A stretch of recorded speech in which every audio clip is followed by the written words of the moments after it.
하나님의 성취된 말씀은 열왕기상 8장 29절에서 30절 말씀입니다. 다 함께 합독하겠습니다. 주께서 전에 말씀하시기를 내 이름이 거기 있으리라 하신 곳이 성전을 향하여 주의 눈이 주야로 보이시며 주의 종이 이곳을 향하여 너를 들으시옵소서. 주의 종과 주의 백성 이스라엘이 이곳을 향하여 기도할 때 주는 그 간구함을 들으시되 주께서 계신 곳 하늘에서 들으시고 들으시사 사하여 주옵소서. 아멘. 오늘 함께 나눌 말씀의 제목은 솔로몬의 성전 건축이라는 제목으로 함께 말씀을 나누겠습니다. 우리 지난주에 이어서 우리 솔로몬에 대해서 함께 말씀을 보겠습니다. 우리가 지난주에 주신 강단의 말씀을 한 번 더 생각을 해봐야 되겠죠. 우리 지난주 주신 말씀이 위기시대의 말씀운동의 결단이라는 제목으로 우리에게 말씀을 목사님께서 주셨습니다. 서론에 이런 말씀하셨죠. 우리 신앙생활의 기준에 따라서 우리가 흔들리냐 아니면 신앙생활을 잘 이어나가냐가 결정이 된다고 했습니다. 그래서 우리가 신앙생활을 하는데 하나님의 자녀인데도 흔들리는 이유가 이제 이 기준이 올바르지 않기 때문이라고 했죠. 결국에는 어떤 문제가 왔을 때 또는 어떤 환경이 어려워졌을 때 이 사람 때문에 이제 오는 시험과 갈등, 또 스스로 이렇게 오는 시험과 갈등도 있겠죠. 이렇게 나 자신 때문에 또는 환경이 어렵기 때문에 아니면 사람 때문에 오는 시험과 갈등에 흔들린다면 우리가 기준이 명확하다고는 할 수가 없습니다. 그래서 이제 근본적인 것은 우리가 기준이 올바라야 되는데 우리가 기준이 철저하게 하나님의 말씀이 되어져야 된다고 했죠. 그래서 우리의 기준이 하나님 말씀이 되어질 때 우리가 우리의 삶의 반석과 같이 때로는 우리가 흔들리고 넘어질 수도 있습니다. 근데 그것과 상관없이 우리가 그리스도를 바라보고 하나님께서 주신 힘을 회복할 수 있는 렘넌트가 되는 것이죠. 그래서 우리의 기준은 철저하게 하나님의 말씀이 되어져야 됩니다. 그래서 하나님께서는 이 언약을 주시고 언약을 반드시 성취하시는 하나님이시죠. 그 언약에 하나님께서 주신 책이 바로 성경입니다. 그래서 이 성경은 이 하나님의 나라, 다시 말해 하나님의 나라의 실현과 성취와 완성에 대해서 말씀하신 책이죠. 그래서 이 하나님의 나라가 하나님의 언약인데 이 하나님의 언약의 실현, 성취, 완성, 어떻게 우리 인간을 통해서 하나님의 나라를 실현, 성취, 완성시켜 나가시는가를 기록한 책이 바로 성경입니다. 그래서 하나님께서 우리 인간은 하나님의 형상대로 창조하셨죠. 그래서 이 하나님의 형상대로 인간을 창조하시고 하나님이 하나님이 창조하신 이 땅의 모든 만물들을 다스리는 존재로, 그래서 하나님의 절대 임재 주권과 통치가 있는 이 하나님의 나라에서 대리 통치자로서 하나님의 나라를 확장시켜 나가는 그런 하나님의 언약의 백성으로 우리를 부르셨습니다. 그런데 문제가 찾아오게 됐죠. 인간이 하나님을 떠나게 됐습니다. 이 죄에 빠져서 이 사단에게 속아서 하나님과 언약을 깨뜨리고 하나님을 떠나게 되는 문제가 왔죠. 그래서 그때부터 인간에게 모든 문제가 찾아오고 우리 인간은 완전히 하나님의 형상을 잃어버리게 되고 범죄한 아담의 형상으로, 그래서 죄와 저주와 고통 가운데서 사단의 종노릇을 하면서 살 수밖에 없게 된 것입니다. 그때 하나님께서 우리 하나님 나라의 실현과 성취와 완성을 위해서 새로운 언약을 주셨죠. 그게 바로 창세기 3장 15절에 여자의 후손을 통해서 이 하나님의 나라를 실현, 성취, 완성시켜 나가실 것이다. 그래서 이 뱀의 머리, 이 사단의 권세를 완전히 박살내시고 우리의 모든 죄와 저주를 해결하시고 하나님을 만나는 길을 열어서 이 하나님의 나라를 다시 회복하겠다. 이게 바로 우리에게 주신 절대 언약입니다. 그래서 이 언약의 실현을 위해서 아브라함 가문을 택하셔 부르셔서 이 아브라함 지파 중에서 유다 지파를 통해, 그 중에서도 다윗의 후손을 통해서 메시아를 보내겠다고 약속하신 것이 구약이죠. 그리고 신약 성경은 그 약속된 메시아께서 오셨는데 그분이 바로 예수 그리스도시다. 그래서 예수님께서 십자가에서, 우리 갈보리 십자가에서 우리 인간의 모든 죄와 저주를 다 해결하시고 하나님 만난 길을 여시고 구약의 모든 언약을 성취하시면서 그 사단의 권세 완전히 박살을 내시고 그래서 하나님 나라를 성취하셨다. 이게 바로 사복음서의 내용입니다. 그리고 사도행전서 계시록까지는 예수님께서 부활하셔서 승천하실 때 그것을 믿는 제자들을 통해서 이제 재림을 약속을 하셨죠. 예수님께서 재림하시는 날에 그때 이제 끝이 오는 날인데 그것을 이 언약을 믿는 언약의 백성들을 통해서 오직 그리스도, 오직 하나님 나라, 오직 성령 충만, 이것을 붙잡은 언약의 백성들을 통해서 하나님 나라 완성시켜 나가시겠다는 그 언약이 바로 사도행전 6장 계시록까지입니다. 그래서 우리가 성경 전체 흐름 속에서 이 하나님의 언약이 무엇인가 우리가 개인적으로 잘 정리가 되어져야 되겠죠. 그래서 우리가 이 언약을 붙잡고 성삼위 하나님, 그리고 보좌의 축복, 237년 빛의 축복을 우리가 예배를 통해서 날마다 누려야 되겠습니다. 그래서 우리가 지난주 강단 메시지에서 지금 계속 이사야 선지자 말씀을 계속 보고 있는데 이 이사야 시대가 4명의 왕이 있었던 시대죠. 첫 번째로는 이제 우시야 왕입니다. 이 우시야 왕 때가 간단히 말하면 이제 영적인 교만 시대라고 하죠. 그래서 이 우시야 선지자는 하나님 앞에 처음에 이제 올바르게 행하면서 많은 업적들을 행했습니다. 그래서 이제 전쟁에서 승리하기도 하고 이스라엘 백성들이 이제 관계 시설 이런 시설들을 좀 보강해서 많은 업적들을 세웠는데 나중에 이 우시야 왕의 교만이 들어오게 돼서 이 제사장이 원래 제사를 드려야 되는데 그것을 어기고 자기가 제사를 드리려고 하다가 문둥병에 걸려서 평생 이제 고생을 하게 되죠. 그리고 그 이후의 왕이 이제 요담 왕입니다. 요담 왕 우시야 왕의 아들인데 이 아버지가 이렇게 죄를 행하고 어려움을 겪는 것을 보면서 그럼 나는 이렇게 하지 말아야겠다.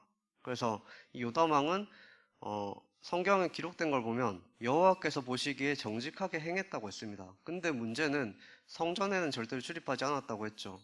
이게 물론 아버지 우시야 왕을 보면서 이제 나는 그러지 말아야겠다 그런 생각이 들었겠지만 중요한 것은 이제 예배를 놓쳤다는 것입니다. 그래서 예배를 완전히 놓쳐버리고 그것도 모자라서 이스라엘 백성들이 자꾸 우상 숭배하고 그 하나님의 성전이 아니라 성전 쪽에서가 아니라 산당에서 자꾸 예배를 드리는 거, 우상 숭배하는 것을 계속 방임을 했죠. 그래서 이런 지도자가 완전히 그 이스라엘 백성들이 우상 숭배하도록 방치했던 이런 영적 방임 시대입니다. 그리고 세 번째 그 다음 왕이 바로 그 아하스 왕이었죠. 이 아하스 왕은 남유다 왕들 중에서 가장 악했던 그런 왕이라고 불립니다. 그래서 이 아하스 왕은 이제 한술 더 떠서 하나님의 이제 성전에 있던 그런 기물들을 싹 다 치워버리고 거기에 우상 신전을 세웠죠. 그리고 우상을 숭배하면서 인신제사, 자기 아들을 이제 제물로 바치고 이런 짓까지 하게 됩니다. 그리고 하나님이 계속 이제 이 아하스 왕에게 사인을 줬죠. 네가 돌아와라, 더 이상 죄 짓지 말고 돌아와라 하면서 이제 계속 이제 이스라엘 백성들이 어려움을 겪게 하는데 그럼에도 불구하고 이 아하스 왕은 계속 여호와께 더욱더 범죄하고 여호와를 찾지 않았다고 했습니다. 그 다음 왕이 그 히스기야 왕이죠. 그래서 이 히스기야 왕은 이제 제사를 그 아하스 왕 때 이제 없앴던 그 제사를 다시 회복하고 유월절 절기를 회복하고 그리고 또 많은 응답도 받았죠. 기도에서 응답을 많이 받았던 사람이 이 히스기야 왕입니다. 그래서 그 아수르 군사와 18만 5천 명과 전쟁을 할 때 이 하나님께서 이 하나님의 군대가 이 아수르 군사 18만 5천을 완전히 성장으로 만드셨죠. 그래서 이런 많은 응답을 받고 또 많은 업적을 또 이루었지만 이 응답받은 이후에 이 히스기야 왕이 완전히 망각을 해버린 것입니다. 하나님 은혜를 잃어버렸죠. 그래서 하나님을 자랑하고 하나님을 높이는 것이 아니라 봐봐라 내가 이렇게 많은 재물을 쌓았다 이런 걸 이제 다른 이방 나라들한테 보여주면서 하나님 은혜 완전히 잃어버리고 자기 자신을 이제 높이는 영적으로 완전히 하나님 은혜를 망각했던 이런 망각 시대입니다. 그래서 이런 시대에 하나님께서 이사야 선지자를 부르셨는데 이렇게 복음이 점점 희미해지고 언약을 놓쳤던 이런 시대에 하나님께서는 가장 정확한 언약을 주셨죠. 그래서 이사야 선지자를 통해서 우리가 잘 알고 있는 그 많은 구절이 있지만 시간 관계상 다 이제 설명하지 못하겠고 이사야 말씀 한번 읽어보시기 바랍니다. 이사야 선지자를 통해서 이사야서 7장 14절 처녀가 잉태하여 아들을 낳을 것이니 그 이름을 임마누엘이라 하리라. 그래서 약속된 메시아는 처녀를 통해서 나올 것이다. 나중에 이제 마리아를 통해서 이제 그리스도께서 나오셨죠. 이런 영적으로 점점 영적인 교만 시대, 방임 시대, 배교 시대, 망각 시대에 복음이 점점 없어지고 있는 이런 시대에 하나님께서는 이사야 선지자 한 사람을 통해서 가장 정확한 복음을 이제 현장에 선포를 하게 된 것입니다. 그리고 이 이스라엘 백성들에게 희망의 복음을 선포를 했죠. 그래서 이스라엘 백성들이 지금 처한 상황들, 너희가 지금까지 지은 죄 때문에 지금 고생을 하고 있지만 나중에는 이제 바벨론의 포로로까지 잡혀가게 될 것이다. 근데 여기서 하나님께서 말씀을 끝내신 것이 아니라 그렇지만 나의 언약은 반드시 성취되어진다. 그 말씀하시면서 이제 희망의 복음을 전하셨죠. 그 이사야 선지자를 통해서 전달하게 하셨죠. 내가 그 시간 때가 오면 반드시 너희를 구원해낼 것이라는 이 희망의 복음을 전한 것입니다. 그래서 여러분도 마찬가지로 지금 우리가 전도 운동을 해야 될 이유가 있다고 했습니다. 지금 이 땅도 마찬가지로 개인의 위기 시대, 성도 또 교회의 위기 시대죠. 그래서 개인은 점점 이제 세상은 살기 좋아지고 편해지고 있는데 개인주의, 이기주의, 인간성이 점점 상실되고 있는 시대고, 성도 우리 교회 다니는 하나님을 믿는 하나님의 백성들도 영적인 힘이 없습니다. 그 이유가 영적으로 무지하고 영적으로 무능력하고 영적으로 자꾸 방황하기 때문이죠. 자꾸 하나님의 언약을 붙잡고 가는 것이 아니라 다른 데서 길을 찾고 세상의 방법대로 길을 찾아가려고 하고, 그러다 보니까 영적인 무능력, 영적인 무지 이런 게 올 수밖에 없는 것입니다. 그리고 또 이제 이것을 이제 올바로 이끌어가야 될 교회도 마찬가지로 위기 시대죠. 교회가 복음을 잃어버리고, 그러니까 다 그런 건 아니지만 이제 교회가 복음이 점점 희미해지면 희미해질수록, 교회가 언약을 놓치면 놓칠수록 더욱더 이제 재앙은 심하게 심각하게 찾아오는 것이죠. 그래서 이런 개인과 성도와 교회 위기 시대 때 하나님께서 여러분들을 말씀 운동을 할 렘넌트로 부르셨다는 것입니다. 이사야 선지자처럼. 그래서 우리가 말씀 운동을 해야 되는 이유가 디모데후서 3장 15절을 보면 있죠. 디모데후서 3장 15절에 또 어려서부터 성경을 알았나니 성경은 능히 너로 하여금 그리스도 예수 안에 있는 믿음으로 말미암아 구원에 이르는 지혜가 있다고 했습니다. 그래서 이 성경을 통해서, 이 말씀 운동을 통해서만이, 이 복음을 통해서만이 우리 인간이 구원을 받을 수가 있죠. 그리고 이어서 모든 성경은 하나님의 감동으로 된 것으로 교훈과 책망과 바르게 함과 의로 교육하기에 유익하니 이는 하나님의 사람을 온전하게 하여 모든 선한 일을 행할 능력을 갖추게 한다고 했습니다. 그래서 우리가 이 복음 안에서 참된 치유를 받고 하나님의 사람으로, 성령의 사람으로, 우리가 기도의 사람으로 하나님께서 만들어 가시기 때문이죠. 그래서 우리가 이 말씀 운동, 우리가 하나님의 언약이 우리에게 잘 정리가 되어져야 되고, 이 말씀 운동을 할 수 있는 제자로 우리가 세워져야 되겠습니다. 그래서 이 전도와 선교는 하나님께서 우리에게 주신 절대 사명이죠. 디모데후서 4장 1절에서 2절에 하나님 앞과 살아있는 자와 죽은 자를 심판하실 그리스도 예수 앞에서 그가 나타나실 것과 그의 나라를 두고 엄히 명한다고 했습니다. 그러면서 이제 이렇게 말씀하셨어. 너는 말씀을 전파하라. 때를 얻든지 못 얻든지 항상 힘쓰라. 범사의 오래 참음과 가르침으로 경책하며 경계하며 권하라. 그래서 이 전도는 사실 해도 되고 안 해도 되고 이것이 아니라 하나님의 절대적인 명령입니다. 천명이죠. 근데 하나님께서 그냥 우리 보고 전도해라 이렇게 말씀을 한 건 아니죠. 우리에게 이미 다 주신 것입니다. 하나님께서 우리에게 구원의 축복과 또 우리가 누릴 수 있는 모든 복들을 다 주시고, 이 전도라는 것은 하나님께서 나에게 주신 이 복을 누리는 것이고, 이 누리는 이 복을 다른 사람들이 알 수 있도록 전하는 것이죠. 그래서 하나님께서 아브라함을 복의 근원으로 부르신 것처럼 하나님께서 여러분들을 이 복의 근원으로, 여러분들로 말미암아 다른 사람이 복을 받는 그런 복의 근원으로 여러분들 부르셨다는 사실을 꼭 기억해야 되겠습니다. 그렇다면 전도와 선교는 당연한 것이죠. 그래서 이 하나님의 절대 명령, 우리가 여기에 순종하는 것이 우리가 말씀 운동을 하는 것입니다. 그래서 우리가 시간 조금 갔지만 오늘 이제 솔로몬이죠. 제목이 이제 솔로몬의 성전 건축이라는 제목인데,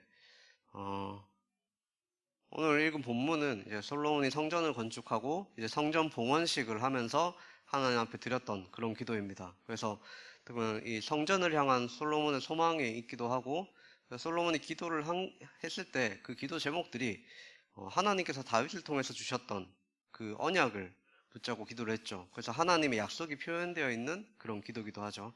그래서 이 솔로몬은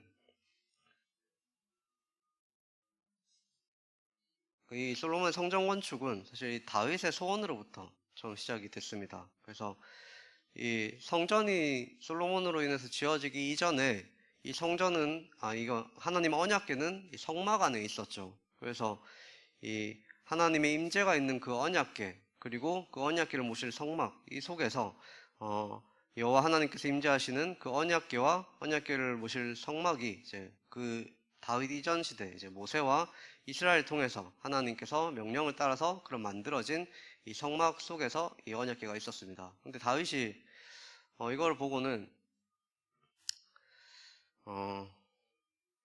다윗이 이제 왕이 되고 난 후에 좀 응답을 받고 나니까 나는 이렇게 의리의리한 왕궁에서 이렇게 편하게 살고 있는데 하나님의 언약궤는 저런 성전이 이제 성막이 이제 천막 같은 데거든요.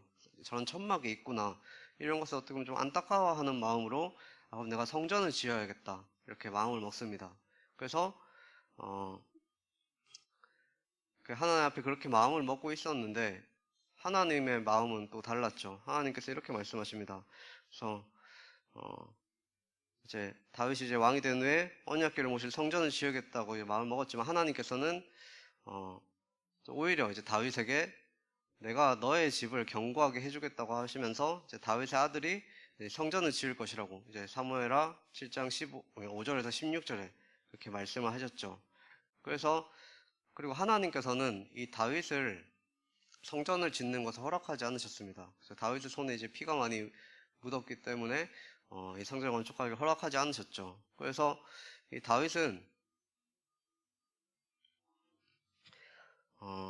이제 자기가 성전을 짓지 못하니까 이런 남은 생애에 최선을 다해서 성전 건축을 후대들이 할 수 있도록 이제 죽는 날까지 이제 계속 준비를 했던 사람입니다. 그리고 이제 나중에 솔로몬에게 이 성전 건축의 사명을 또 전달을 했죠. 그러면서 이제 다윗이 살아있는 동안 많은 재료들도 이제 사서 모으고 기술자들도 부르고 또 설계도를 이제 다윗이 하나님께로부터 받습니다. 그래서 이 모든 설계 도면을 이제 다 만들어내고 그래서 나중에 성전을 지은 것은 솔로몬이지만 사실 솔로몬은 다윗에게 받았던 이 성전 건축 모든 것을 그냥 그대로 행했을 뿐이죠. 그래서 이 성전 건축에 가장 큰 공헌을 했던 사람은 사실 다윗입니다. 그래서 이 다윗은 자기가 성전을 건축하고 싶었지만 이것을 못하게 됐다는 거에 대해서 뭔가 하나님 앞에 좀 서운할 수도 있겠죠. 근데 다윗은 그렇지 않고 평생에 이제 앞으로 후대들이 이제 솔로몬이 성전을 지을 수 있도록 감사함으로 언약을 붙잡고 끝까지 준비를 하고 또 자기가 평생에 모았던 모든 이제 재산들을 이 성전을 건축하는 데다가 헌금을 합니다. 그러고 나서 고백을 하죠. 믿음의 고백을 합니다. 이 모든 것은 나의 것이 아니라 하나님께로부터 주신 것을 내가 하나님께 드렸을 뿐입니다. 그렇기 때문에 저는 자랑할 것도 없습니다. 오직 하나님께서 영광을 받아 주시옵소서 이런 고백을 하게 되죠. 그래서 이런 과정 속에서 이제 솔로몬이 성전을 건축하게 됩니다. 그래서 이 솔로몬이 한 7년 동안 그 왕이 된 이후에 이제 한 4년 후에 이제 성전 건축 시작하게 돼서 이제 7년 만에 성전을 완공을 하게 됐죠. 그리고 나서 이 성전 완공 후에 언약궤를 그 성전 안에 지성소 안에 두니까 거기에 이제 여호와의 영광을 나타내는 그런 구름들이 이제 성전 안에 가득하게 임했습니다. 그래서 그곳에 하나님이 임재하셨다는 그때 당시의 사인이 이 구름이었죠. 그래서 이 성전은 하나님이 임재하시는 장소였던 거죠. 그래서 이것을 보고 이제 솔로몬이 성전을 다 지은 다음에 이제 성전 앞에서 이스라엘 백성들을 축복하면서 기도를 했습니다. 그 기도의 내용들이 우리 간단하게 살펴보면 먼저 하나님께서 다윗을 통해서 주셨던 아까 말했던 그 언약을 붙잡고 기도를 했죠. 그래서 이게 성전 건축에 대한 내용은 열왕기하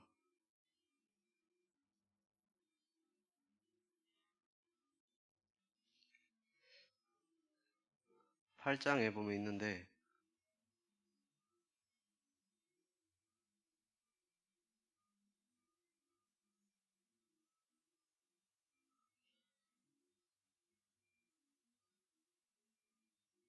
어쨌든 그러니까 솔로몬은 이제 성전 앞에서 이스라엘 백성들 축복하면서 기도하면서 이제 다윗에게 주셨던, 다윗을 통해 주신 그 언약을 붙잡고 기도했습니다. 그래서 이 하나님께서 이 다윗을 통해서 받은 언약, 그 내가 이제 하나님 여호와를 이제 왕으로 모시고 하나님의 율법을 지키면 하나님께서 그의 나라와 이제 그의 왕위를 이제 견고하게 하실 것을 이제 그 다윗을 통해서 받았던 언약을 이제 붙잡는 기도였죠. 그래서 그 기도를 하고 또 두 번째로는 26절에서 28절을 보면 이제 하늘의 하나님을 성전에 모실 수는 없지만 성전에 임재해 달라고 그렇게 기도를 합니다. 그래서 이 솔로몬은 이제 그 성전과 그 하나님을 우상처럼 생각하지 않고 이제 이 성전도 여호와 하나님께서 하나님을 모시기에는 분명히 이제 가장 큰 성전이고 의리의리하게 지었지만 사실 이곳에 하나님이 임재하시기에는 이 성전 또한 부족합니다. 그렇게 겸손하게 말했죠. 다만 하나님께서 우리에게 언약을 주셨고 그 언약대로 실현시켜 나가시기 때문에 하나님께서 이곳에 임재하셨습니다. 이거 하나님이 절대 주권을 인정을 하게 됩니다. 그래서 하나님 언약대로 임재해 주셔서 축복해 달라고 하나님 앞에 겸손하게 이렇게 간구를 했죠. 그리고 세 번째로는 이 성전을 향해서 기도할 때 자신들의 기도를 들으시고 죄를 사하여 달라고 이 죄 사함에 대한 그런 기도를 하게 됩니다. 그리고 네 번째로는 범죄하고 성전에 와서 이제 맹세하는 자들에 대한 그들에 대해서 심판해 달라고 기도를 했죠. 이제 이 말은 솔로몬이 지혜를 구했던 것과 비슷한 것입니다. 그래서 그 재판을 할 때 의롭게 분별할 수 있는 지혜를 달라는 것이죠. 그래서 억울하게 누명을 쓴 자들은 그 죄를 벗게 해주시고 또 악한 죄를 지은 사람들에게는 그 죄를 이제 심판할 수 있도록 의롭게 분별할 수 있는 그 심판을 하나님께서 해달라고 그렇게 기도를 했죠.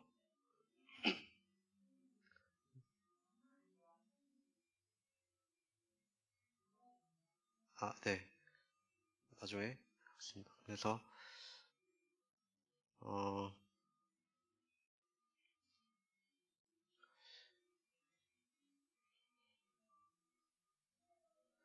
여섯 번째로는 이제 이방인이 성전을 향해서 기도할 때 그들의 기도에 응답하셔서 땅의 만민이 주의 이름을 알고 주를 경외하게 해달라고 그렇게 기도했습니다. 이제 이 말은 이제 결국은 세계복음화죠. 모든 이방의 만민이 주를 알고 하나님을 알고 하나님께로 돌아오도록 그래서 나중에 이제 세계복음화를 두고 이렇게 기도를 했습니다.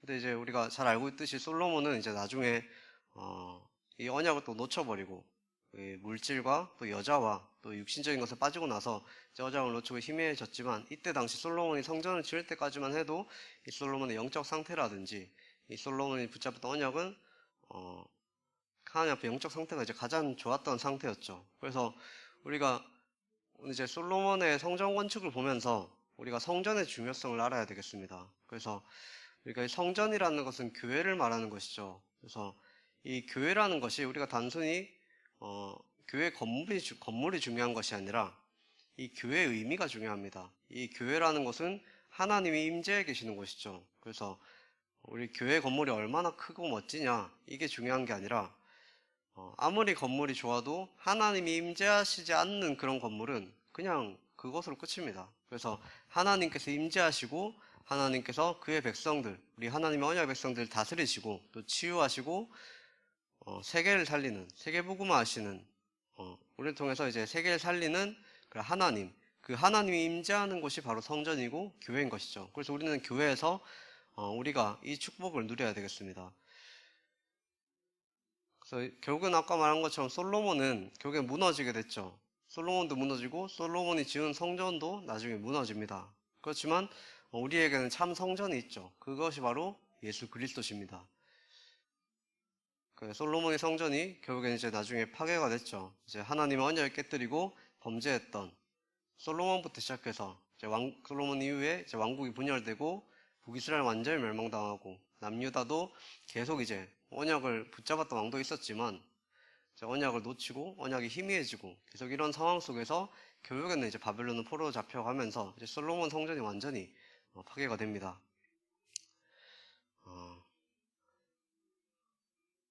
그리고 나중에 이제 그 포로에서 귀환하게 돼서 제2성전을 짓게 됐죠. 스룹바벨을 통해서 스룹바벨 성전이라고도 하는데 이 제2성전을 짓게 되어졌는데 이것도 마찬가지로 이제 주후 그 AD 70년에 로마 군대에 의해서 완전히 파괴가 되었습니다. 그래서 아까 말한 것처럼 우리가 이 성전이라는 곳이 하나님의 임재가 있고 하나님의 절대 임재 주권 통치가 있는 곳인데 이 성전이 완전히 파괴된 거죠. 그렇다면 우리가 이 하나님의 임재는 어디 있겠습니까? 그래서 우리는 어디서 하나님 만날 수 있겠습니까? 구약 시대에는 이 성전에서 하나님 만날 수가 있었습니다. 그럼 지금은 우리가 어디서 만날 수 있느냐? 이 성전이 바로 예수님인 것이죠. 그래서 이 예수님께서는 요한복음 2장 19절에서 21절에 여기서 이제 성전 앞에서 예수님이 이 성전에 그 장사하는 소굴로 변한 것을 보고 완전히 깽판을 치시죠. 그러면서 이제 그 유대인들이 달려와가지고 네가 만약에 메시아면 이 메시아의 표적을 보여라. 그렇게 말할 때 예수님께서 이렇게 말씀하십니다. 예수님께서 그 헤롯 그 성전을 보시면서 저 성전을 다 허물어라. 내가 이 성전을 3일 만에 일으키겠다. 이렇게 말을 하죠. 근데 그때 당시에 그 말을 들었던 유대인들은 이 헤롯 성전만 해도 42년이 걸려서 지었는데 어떻게 네가 3일 만에 짓겠냐. 이렇게 완전히 조롱하고 무시하죠. 근데 옆에 있었던 제자들도 그때 당시엔 깨닫지 못하다가 나중에 이제 깨닫게 됩니다. 예수님께서 부활하신 이후에 이 성전은 건물을 말하는 것이 아니라 이 참된 성전된 자기의 몸을 말씀하신 거구나. 그렇게 하면서 이제 기록을 하게 됐죠. 그래서 예수님 자신이 성전인 것입니다. 그래서 예수 그리스도 안에 여호와의 영광이 이제 보좌의 축복이 임재해 계시는 거죠. 그래서 이 하늘과 땅의 모든 권세를 내게 주셨으니 예수님께서 하신 말씀이죠. 그러므로 너희는 가서 모든 민족으로 제자를 삼아 아버지 아들과 성령의 이름을 세례를 풀고 내가 너에게 분부한 모든 것을 가르쳐 지키게 하라. 그래서 예수님께서 참된 성전이 되십니다. 그래서 이제 껍데기만 남은 이 건물들은 이제 다 무너지게 될 것이다. 이렇게 말씀을 하셨죠. 그래서 실제로 나중에 헤롯 성전도 마찬가지로 말씀대로 이렇게 무너지게 됩니다. 그래서 이제 솔로몬이 이제 성전을 향해서 드렸던 모든 기도, 우리가 아까 말했던 이 구원으로부터 시작해서 이제 모든 제사함과 하나님의 임재 이런 것들 모든 축복을 이제는 우리가 성전을 통해서 건물을 통해서 누리는 것이 아니라 이제 그리스도를 통해서 누릴 수가 있는 것이죠. 그래서 모든 기도들은 예수님을 통해서 응답이 됩니다. 그래서 우리가 재용서 받는 것, 또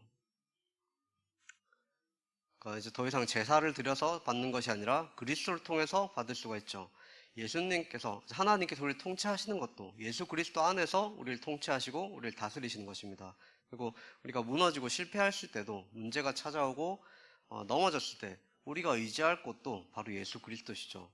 우리가 그리스도를 통해서 치유받고 오직 그리스도를 통해서 우리가 세계복음화도 마찬가지입니다. 우리의 힘과 능력으로 우리가 뭐가 하라고 한 것이 아니죠. 그리스도 안에서 예수 그리스도를 통해서 우리가 세계복음을 할 수 있는 것입니다. 그래서 이 솔로몬의 성전을 향해서 드렸던 모든 기도들은 예수님을 통해서 응답을 받게 됩니다. 그래서